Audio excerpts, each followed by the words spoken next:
Pernah kepikiran gak sih, apa tantangan paling mendasar buat sebuah negara? Bukan soal bangun jalan tol atau kekuatan militer, tapi sesuatu yang jauh lebih penting dari itu, yaitu memastikan setiap warganya punya cukup makanan. Ya, makanan. Itulah fondasi dari segalanya. Soalnya, ini tuh bukan cuma soal perut kenyang. Pangan itu soal stabilitas negara, soal kesehatan generasi penerus, dan soal energi buat kita semua untuk membangun bangsa. Bener-bener titik awal dari semua kemajuan. Nah, ini dia pertanyaan besarnya. Sebuah teka-teki logistik, ekonomi, dan sosial yang rumitnya minta ampun.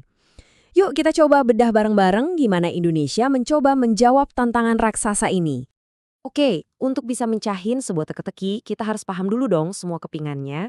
Mari kita mulai dengan melihat peta tantangannya.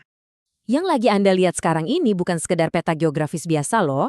Ini adalah potret kondisi ketahanan pangan di seluruh penjuru Indonesia. Bisa dibilang ini alat vital buat tahu di mana aja sih titik-titik yang paling butuh perhatian. Coba deh perhatikan warnanya. Kalau hijau artinya aman, tapi yang jadi perhatian kita adalah warna yang lebih terang, terutama merah dan pink.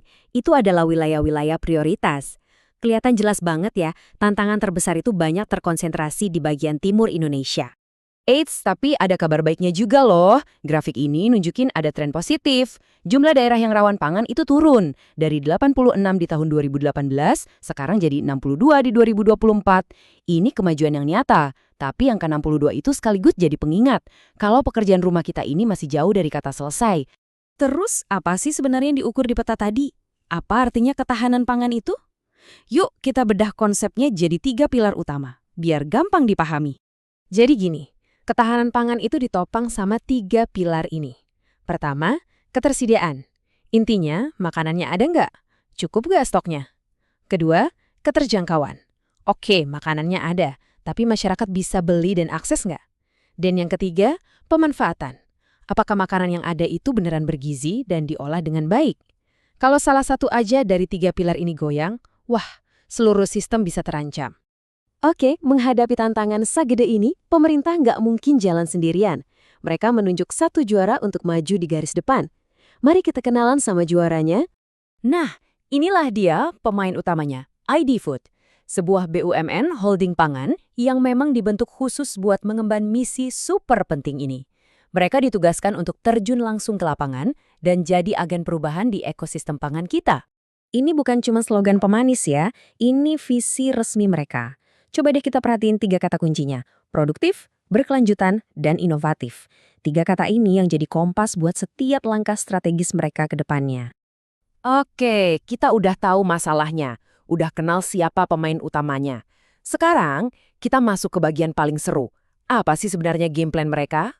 Kita mulai dari data biar kita bisa ngebayangin medan perangnya. Lihat deh tabel proyeksi buat tahun 2025 ini. Daging sapi defisit 28%, gula kurang 9%, dan yang paling bikin kaget, bawang putih defisitnya sampai 96%. Gila kan? Tapi di sisi lain kita surplus daging ayam dan cabai. Nah, data inilah yang jadi dasar prioritas kerja ID Food. Berdasarkan data tadi, pemerintah ngasih mandat yang spesifik banget lewat peraturan presiden. ID Food ini bertanggung jawab langsung buat menstabilkan 10 komoditas pangan utama. Jadi, ini bukan lagi sekedar visi, tapi udah jadi penugasan negara yang jelas dan harus bisa diukur. Pertanyaannya, gimana cara mereka menstabilkan semua itu? Jawabannya ada di angka kunci ini, 10%. Jadi, target ID Food adalah menguasai 10% pangsa pasar, naik dari posisi sekarang yang baru 4,1%. Kenapa 10%? Karena di level itu mereka bisa jadi market mover. Cukup besar buat ngeademin harga pas pasar lagi gonjang-ganjing, tapi nggak terlalu besar sampai jadi monopoli. Ini ambang batas yang strategis banget. Buat bisa mencapai target 10% itu, mereka nggak bisa cuma jualan aja. Mereka harus turun sampai ke hulunya. Dimulai dari pondasi pertanian. Target produksi benih unggul sebanyak 150.000 ton per tahun. Benih yang berkualitas itu kan langkah pertama menuju panen yang melimpah.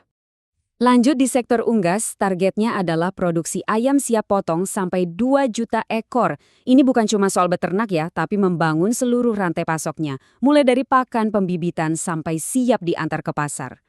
Dan yang krusial banget, logistik. Percuma kan panen melimpah kalau banyak yang busuk di jalan? Makanya, mereka menargetkan kapasitas gudang pendingin atau cold storage sebesar 26.000 ton. Inilah kunci untuk mengurangi makanan yang terbuang sia-sia dan mastiin produknya tetap segar sampai ke tangan kita. Rencananya ambisius, targetnya juga jelas. Tapi jalan ke depan kan nggak selalu mulus dan lurus.